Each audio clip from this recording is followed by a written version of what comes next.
이번 사연은 윤선이 할머니의 사연입니다. 응원과 질책의 댓글 부탁드립니다. 남편이 세상을 떠나고 혼자 집을 지키며 산 지가 오래됐어요. 서울 집은 남편이 살아있을 때부터 우리 둘이 땀 흘려 모은 돈으로 마련한 나름 정든 터전이었죠. 셋이 함께 살 때가 참 좋았는데. 이제는 정말 나 혼자네. 아들이 어릴 적에는 그 집에서 세 식구가 오손도손 살았고 아들이 자라 결혼한 뒤로는 나 홀로 지내왔어요. 남편 없이 사는 게 허전하고 쓸쓸할 때도 있었지만 그래도 나름대로 단정히 지내며 나름의 평온한 노년을 보내고 있었답니다. 처음 아들이 결혼하면서 신혼집을 따로 마련했을 때는 참 기뻤어요. 자기 힘으로 전세를 구했다는 소식에 흐뭇했죠.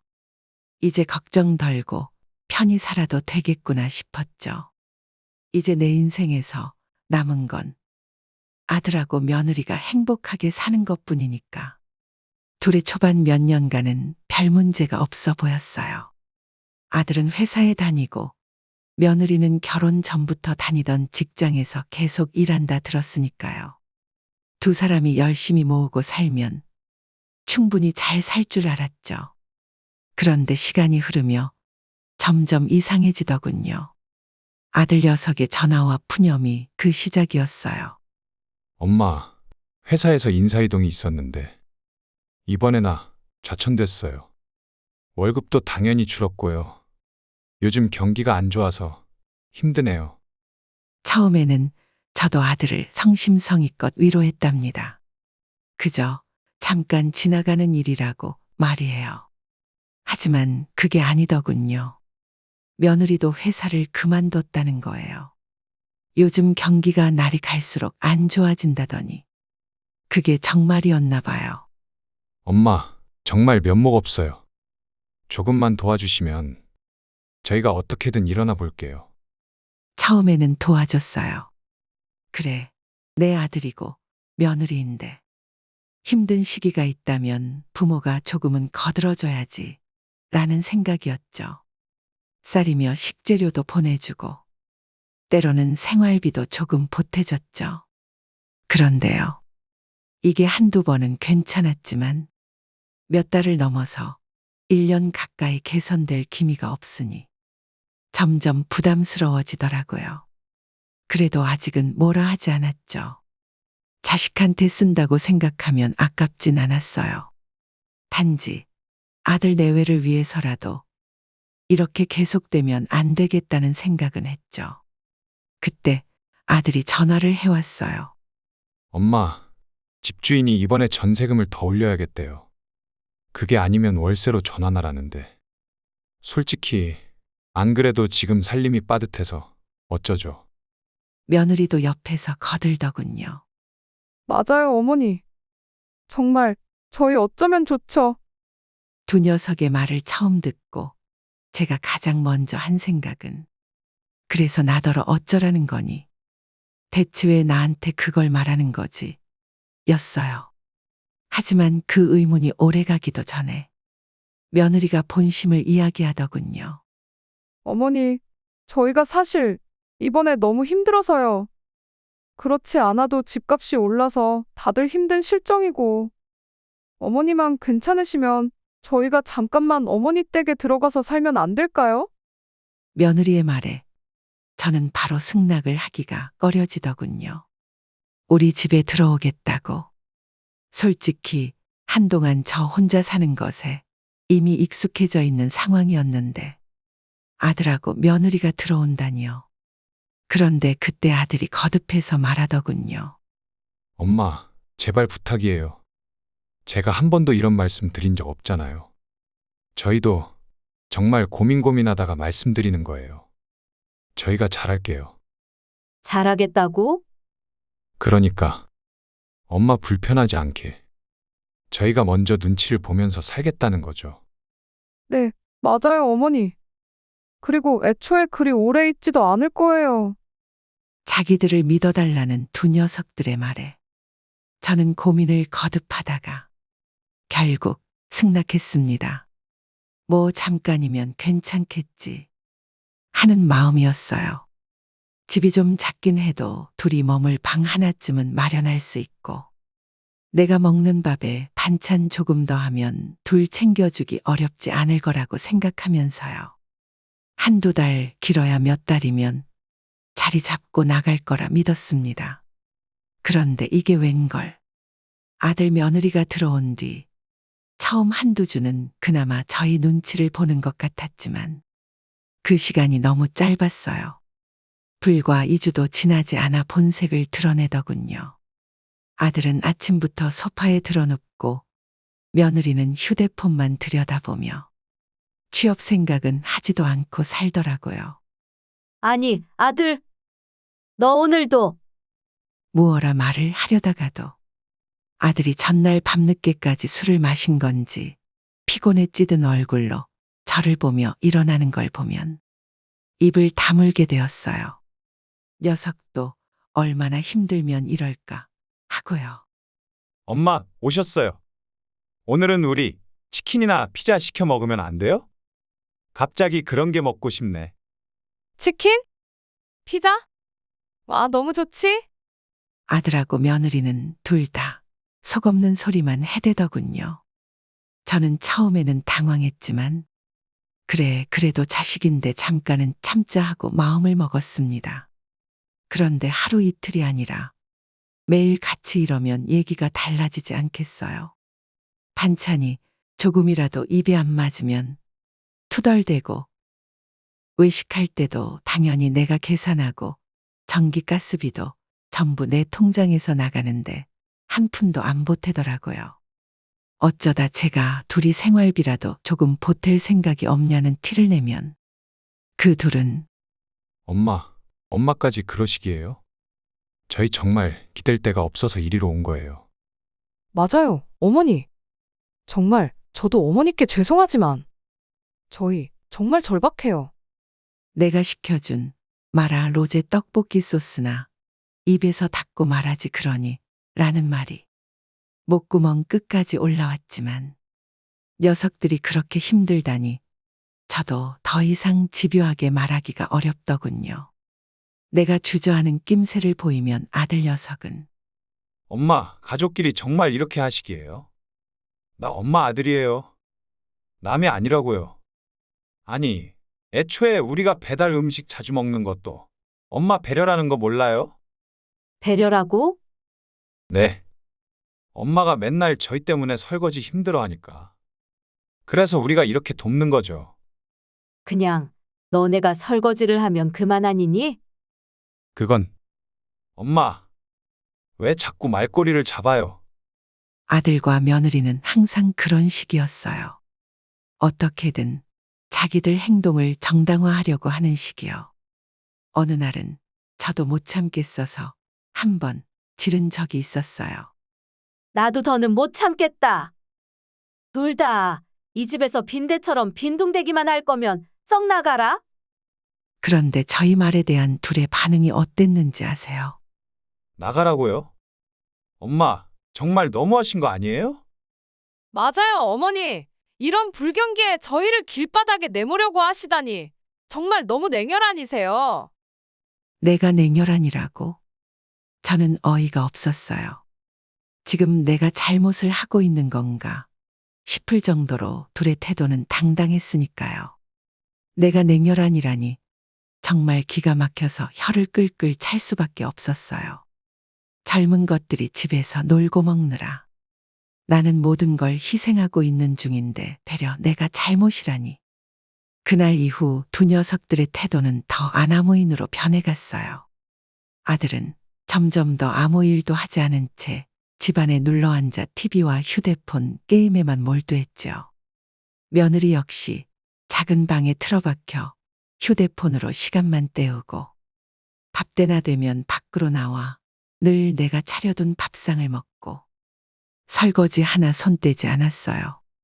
집안일은 전부 내가 했고 전기와 수도, 가스, 식비는 말할 것도 없이 전부 내 통장에서 빠져나갔어요. 그러면서 뻔뻔하게도 저에게 요구하는 건 많더군요. 엄마, 집 청소 좀 제때 하면 안 돼요? 먼지가 너무 많이 쌓이잖아요. 어머니, 우리 드라이기 하나 사는 건 어때요? 요즘 다이슨에서 아주 좋은 드라이기가 나왔대요. 가격도 50만 원밖에 안 해요. 그렇게 몇 달을 보냈을 즈음 쌓인 화가 목구멍까지 차올랐습니다. 그래, 내가 오냐오냐 해주면 안 되는구나. 이놈들이 엄마를 뭘로 알고 있는 건지. 나를 돈 뽑아내는 지갑 정도로 생각하고 있구나 싶었죠. 거기에 결정적인 사건이 일어났어요. 어느 날 저녁 두 녀석들의 밥을 차려놓았는데 잠깐 바깥에 나갔다 들어온 사이 둘의 모습이 없는 거예요. 그래서 어딜 간 건가 싶어 기다렸어요. 전화를 해도 받지 않더군요. 그런데 그날 저녁 늦게 돼서야 두 녀석이 술에 거나하게 취해서 들어오더군요. 아니, 너희들 대체 어딜 갔다 이제야 오는 거니? 내가 얼마나 걱정했는지 아니? 엄마가요? 우리를 기다렸다고요? 자기야, 들었어? 응, 어머니가. 우리를 기다리셨대. 웃겨, 정말. 두 녀석은 도대체 뭐가 그리 좋은 건지 술에 단단히 취해서 서로 낄낄거리기 바쁘더군요. 하지만 무엇보다 저를 화나게 만든 것은 이어지는 말과 태도였어요. 그래서 어디를 다녀온 거냐니까? 너네를 위해서 밥까지 이렇게 차려놨는데. 한술도 못 먹고 이게 뭐니? 우리요? 우리 오늘 아주 좋은 곳에 다녀왔죠. 쉬림프 뷔페에 갔거든요. 뷔페? 네. 어머니 빼고 저희 둘끼리만 갔어요. 얼마나 좋았는지 몰라요. 랍스터에 되게 저는 서운한 감정을 숨길 수가 없었어요. 이 녀석들 그동안 내가 자기들을 위해서 얼마나 희생했는데 그런 것들을 싹 다 무시하고 자기들끼리만 뷔페에 다녀오다니. 하지만 그런 걸 티낼 수는 없잖아요. 그래서 그저 걱정되는 마음에 말했죠. 뷔페? 그래, 뭐 먹고 싶으니 갈 수도 있지. 그런데 쉬림프 뷔페면 비싼 곳 아니니? 엄청 비싸요. 인당 15만 원씩이었으니까요. 뭐? 15만 원? 아니, 너희 어제만 해도 나한테 치킨값 15,000원이 없다고 난리를 쳤지 않았니? 그런데 15만 원이라고? 엄마, 먹고 싶을 때는 돈 같은 거 계산해서 쓰면 안 돼요. 맞아요, 어머니. 그러면 스트레스 받아서 못 산다고요? 아니, 너희 지금 제정신이니? 그럼 앞으로 너희 둘 생활비는 나한테 제대로 내라. 그리고 식비도 이제 내가 감당하지 않을 거야. 엄마, 또 히스테리 부리신다. 우리 형편에 도대체 어떻게 생활비에 식비를 내요? 형편이라니. 15만 원짜리 뷔페를 갔다 와 놓고선 아, 몰라. 짜증나게 좀 하지 마요. 그렇게 말을 하며 아들이 저를 거칠게 옆으로 밀고 지나가더군요. 제가 쿵 소리를 내며 벽에 머리를 부딪혔어요. 눈앞이 핑핑 돌고 어지러웠습니다. 그런 저를 뒤로하고 아들하고 며느리가 저의 침실인 안방으로 들어가 낄낄대며 문을 닫더군요. 얼마 지나지 않아 방 안에서 차마 입 밖으로 내기 창피한 소리가 나기 시작했어요. 미쳤구나. 미쳤어? 술에 취해서 자기 엄마를 밀치고 때린 것도 모자라. 내 방에서 지금 이게 무슨 짐승 같은 짓들이야. 저는 어지러운 정신을 붙잡고 당장 문을 열어 말리려고 했지만 이미 안에서 문을 잠가 불가능하더군요. 그날 밤을 저는 비참하게 뜬 눈으로 거실에서 보냈어요. 두 녀석이 술에 취해 코 고는 소리가 거실에까지 들리더군요. 그날 새벽 저는 이를 악물었어요. 그간 서럽고 억울한 마음이 폭발했죠. 나도 이제 더는 못 참아.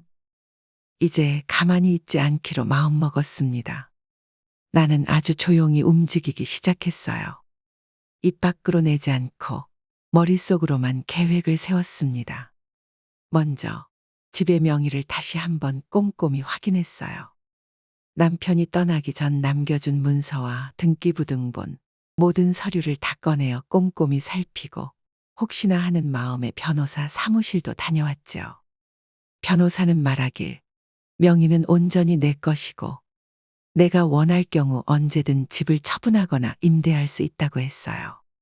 아들 며느리가 이 집에 살 권리는 아무도 인정하지 않는다는 이야기에 나는 속으로 쓴웃음을 지으며 고개를 끄덕였죠. 이 망할 것들. 그동안 멋대로 나에게 행동했던 걸 후회하게 해주마. 그리고 마음 깊숙한 곳에서 결심했어요. 저 아이들이 눈앞에서 두 손에서 연기 나도록 싹싹 빌게 하겠다고요. 변호사를 만난 후로 나는 일부러 아무 말 하지 않았어요. 아들과 며느리가 불평을 늘어놓아도 생활비를 타령해도 난 그냥 묵묵히 고개를 가로젓거나 외면했죠. 당연히 돈도 한 푼 주지 않았답니다. 그랬더니 둘이 아주 난리를 피우더군요. 엄마, 지금 우리 무시해요. 세상 사람들은 몰라도 엄마는 아들인 내 말을 들어줘야 하는 거 아니에요? 됐어. 오빠, 요즘 조기 치매가 유행이라잖아. 어머니께서도 혹시 모르지? 두 녀석은 제가 무시하면 무시할수록 자기들 돈을 쓰게 되니 더욱 거친 막말을 쏟아내더군요. 둘은 마치 제가 자기들을 위해서 당연히 음식 비용을 내야 한다는 듯이, 당연히 자기들을 거두고 먹여 살려야 한다는 듯이 행동했습니다. 나는 그때 속으로 비웃었죠. 조금만 더 두고 봐라. 아주 피눈물을 흘리게 해줄 테니까. 아들 내외에게 나는 가만히 방치된 희생양인 것처럼 보였을 거예요. 늘 양보하고 늘 굽히는 어미로서 행동했으니까요. 하지만 오래 묵은 나무일수록 단단히 뿌리 박혀 있고 한번 결심하면 쉽게 흔들리지 않는 법이죠. 며칠 뒤 나는 조용히 부동산 중개업소를 찾았어요. 집을 팔기로 결심한 거예요. 두 녀석이 이 집을 차지하려고 한다면 아예 내가 나가버리면 되죠. 물론 그냥 나가기엔 억울하니 다른 사람에게 집을 팔고 저는 조용히 두 녀석을 하루아침에 길바닥에 나앉게 할 생각이었답니다. 이 정도 집이면 팔리는데 얼마나 걸릴까요? 지하철역도 가깝고 남양이라서 뭐 나무랄 게 없네요. 그런데 갑자기 이 좋은 집을 파시는 이유라도 있으신 건가요?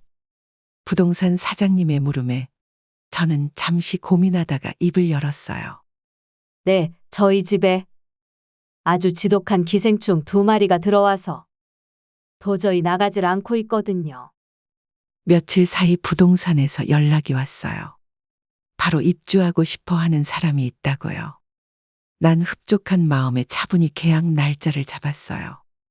물론 아들 내외는 이 사실을 전혀 모르고 있었죠. 여전히 거실에 드러누워 TV만 보고 휴대폰만 붙들고 있더라고요. 나는 아무 말 없이 부엌에 서서 두 녀석의 모습을 물끄러미 봤어요. 참 한심했죠. 젊었을 때 노력해서 자신의 터전을 마련해야 할 녀석들이 엄마 집에 얹혀서 공짜 밥과 공짜 난방을 즐기며 살고 있으니 그 꼴이 더 이상 보기 싫었어요. 두 녀석을 쫓아낼 날을 거실 달력에 빨간 동그라미로 표시해 놓았죠. 아들 녀석이 다가와 말하더군요. 엄마, 그 표시는 또 뭐예요? 저는 아무것도 모르는 척 웃어 보였어요. 이거 말이니? 그냥 나에게 중요한 날이란다. 뭐야, 다음 주잖아. 어머니, 혹시 저희 둘 빼고 어디 좋은 데 가시는 건 아니죠? 엄마가? 에이유, 엄마는 그런 재미도 모르는 사람이잖아. 둘이 낄낄대며 여전히 저를 대놓고 무시하더군요. 하지만 저는 그런 둘 앞에 활짝 미소 지어 보였어요. 그래, 그렇게 나를 마음껏 무시하거라. 이제 곧 그것마저 제대로 할 수 없는 때가 올 테니까 말이야. 여사님, 서류 검토 끝났습니다. 그런데 굳이 제가 아드님 내외 앞에까지 가야 할 이유가 있을까요? 네, 꼭 같이 가주세요. 가서 둘이 무슨 짓을 저지른 건지 현실을 알게 해주고 싶으니까요. 계약 당일 나는 변호사까지 대동했어요. 부동산 사무실에서 모든 서류에 사인을 하고 집을 매매하는 순간 오랜 시간 내게 익숙했던 공간이 이제 남의 것이 된다는 생각에 조금은 섭섭했죠. 하지만 마음 한구석엔 홀가분함도 깃들었어요. 내 삶에서 가장 큰 짐 하나를 내려놓는 기분이랄까요. 이 집에서 쫓아내지 못했던 두 녀석을 내보낼 확실한 방법은 바로 내가 이 집의 주인이 더 이상 아닌 상황을 만드는 것이니까요. 저는 부동산 사무실에서 나와 곧바로 변호사와 집으로 향했습니다. 문을 열고 들어가자 아들 내외는 아무것도 모른 채 눈만 끔뻑이더군요. 엄마, 저 아저씨는 뭐예요? 나는 아들 내외에게 상황을 설명하기 시작했어요. 명령조도 아니고 감정적 폭발도 아니었어요. 최대한 담담하게 말했습니다. 이제 이 집은 내가 소유한 곳이 아니니 너희 둘도 정해진 기간 내에 나가야 한다고 전한 거죠. 녀석들은 처음엔 내 말이 농담인 줄 알았나 봐요. 엄마, 갑자기 그게 무슨 헛소리세요? 대낮부터 약주하셨어요? 그러다 내가 보여준 서류를 보고 눈이 휘둥그레지더군요. 아들은 분노에 가득 차서 말했어요. 엄마, 저희한테 어쩌면 이러실 수가 있어요. 부모가 자식한테 이렇게 매정해도 되는 거예요? 어머니, 정말 너무하세요. 저희가 마음에 안 드는 게 있더라도 미리 말씀으로 하시면 될 걸 가지고. 남도 이렇게는 안 하겠어요. 눈물을 흘리는 두 녀석을 보면서 내 마음이 흔들렸냐고요. 전혀 아니었어요. 오히려 더 차갑게 식었죠. 지금 내 앞에서 저러는 둘의 모습은 모두 쇼이며 흘리는 눈물은 악어의 눈물이라는 것을 누구보다 잘 알고 있었으니까요. 내가 너무하다고? 둘 다 지금 제정신이니? 이 망할 것들아? 그동안 내가 베푼 호의를 남용하고 악용한 것도 모자라. 청소 하나, 자기 인생 하나 발전시킬 생각하지 않고 삼류 쓰레기 인생을 살아가던 것들이 나더러 너무해? 내가? 엄마, 말씀 좀 조심하세요. 옆에 있는 아저씨가 누군지는 모르겠지만 저분도 아마 엄마의 추악한 꼴을 보고 혀를 찰 거라고요. 저는 여사님 변호사입니다. 그리고 솔직히 전후 사정을 들었을 때는 여사님 말씀을 모두 믿기 어려웠는데 와보니 알겠네요. 당신 두 사람 제정신이 아니군요. 당신들은 여사님을 착취하는 것도 모자라 학대까지 하고 있었어요. 여사님께서 이미 지난번 두 사람이 술에 취해 폭행했던 사실에 대해 병원 진단까지 받은 상태입니다. 두 사람의 앞날에 대해서 이제 어떻게 할지는 모두 여사님의 손에 달린 거나 마찬가지예요. 그런데 아직도 반성의 기미가 전혀 보이지를 않는군요. 변호사님의 말에 아들 며느리가 그제야 몸을 파르르 떨더군요. 이윽고 변호사님이 계약 문서를 보여주며 정해진 기한까지 나가지 않으면 법적 조치를 하겠다고 선포하자 둘 다 저에게 싹싹 빌기 시작했어요. 엄마, 정말 죄송해요. 저희가 잠깐 정신이 나갔었나 봐요. 맞아요, 어머니. 정말 죄송해요. 이제 앞으로 저희가 청소든 빨래든 다 알아서 할게요. 그러니까 제발 한 번만 용서해 주세요. 저는 어이가 없어서 코웃음을 쳤어요. 용서? 한 번만? 너희 둘 다 웃기는구나. 그동안 내가 얼마나 많은 기회를 줬었니? 얼마나 많이 새 사람이 될 수 있는 찬스를 줬냐는 말이다. 그런데 그때는 나를 사람 취급도 하지 않더니 이제 와서 새 사람이 되어 보겠다고? 택도 없는 소리 마라. 난 이제 너희 둘에게 베풀 아무런 자비도 용서도 없다. 너희 둘은 이제 꼼짝없이 길바닥 신세야. 끝장이라고. 며칠 후 새로운 집주인이 계약서에 명시한 날짜에 맞추어 이사를 온다는 소식에 아들과 며느리는 허둥대며 짐을 챙기기 시작했어요. 그런데 그동안 그들이 쌓아둔 짐이랄 게 별로 없더군요. 모두 제가 사고 베풀었던 것들을 받아먹기만 했으니 막상 나갈 때는 챙길 만한 재산도 없는 거지요.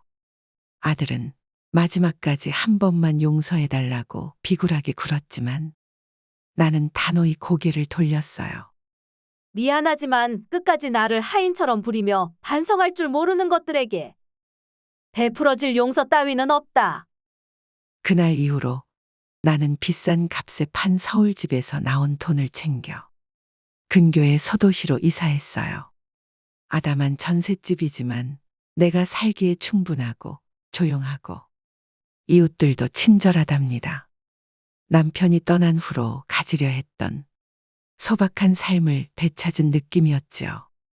더 이상 불평하는 자식의 목소리도 없고 남의 밥상 차려주고 뒤치다꺼리할 필요도 없고 매일 내 통장에서 줄줄 새나가는 공과금을 바라보며 소갈이할 일도 없어요. 아들 내외의 전화는 몇 번 왔지만 받지 않았어요. 또다시 기생충들을 내 삶에 데려올 생각은 눈꼽만큼도 없었으니까요. 너무 매몰차다고 생각하실 수도 있을 거예요. 하지만 세상살이가 그렇지 않나요? 오냐오냐해서 늘어진 버릇없는 자식은 마치 기생충처럼 부모의 피를 빨아먹습니다. 그들이 마음 놓고 노력 없이 부를 누리려 할 때 부모는 결국 어느 순간엔가 그 자비를 거둬들여야 해요. 그 과정을 조금 늦게 했을 뿐 지금이라도 바로 잡은 것이 다행이라고 생각해요. 비록 피부치지만 사람이 사람다워야 가족이지 더 이상 내가 희생양으로 남을 이유가 없잖아요.